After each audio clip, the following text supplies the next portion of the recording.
Can you talk about the quarterback race, three-way race? Is it truly a three-way race at this point? It is a three-way race, and we got good quality kids, and we got good athletes at the position.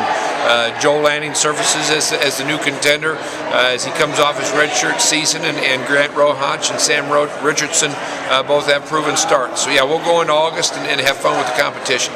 And you've got a new offensive coordinator this year in Mangino. When you bring in a new offensive coordinator, that means new nomenclature, new plays, new things. What have you done in the offseason to kind of get the kids acclimated to the Mangino way of things? Well, we had a lot of meeting time leading up to spring ball, and then the 15 practices that the NCAA allows us to have. We think we made great strides in progress, and they would rank us ahead of where they got to Kansas in that first spring, and that's pleasing to me.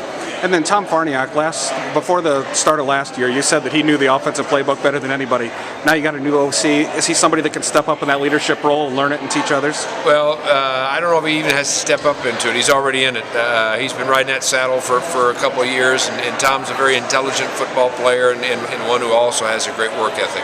I know something that you focused on this year is yards after catch with the wide receivers. And can you talk about what you've done differently this year, or is that a new something Coach Mangino has introduced? No, we've always emphasized it. It certainly isn't anything new. Hopefully the offense and the system, as well as the maturity of our kids, allows us to excel better in that area.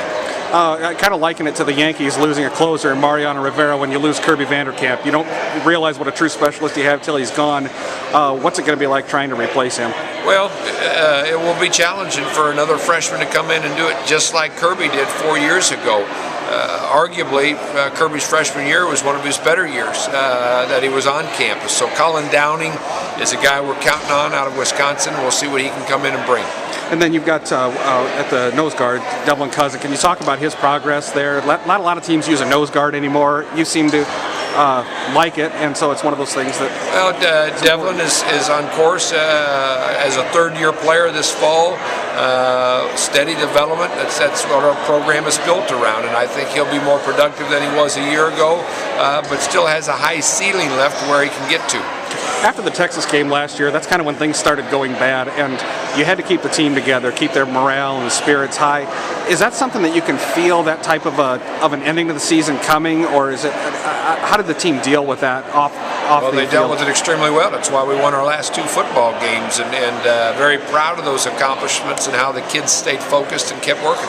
You talk about this Jack Trice crowd. You've got.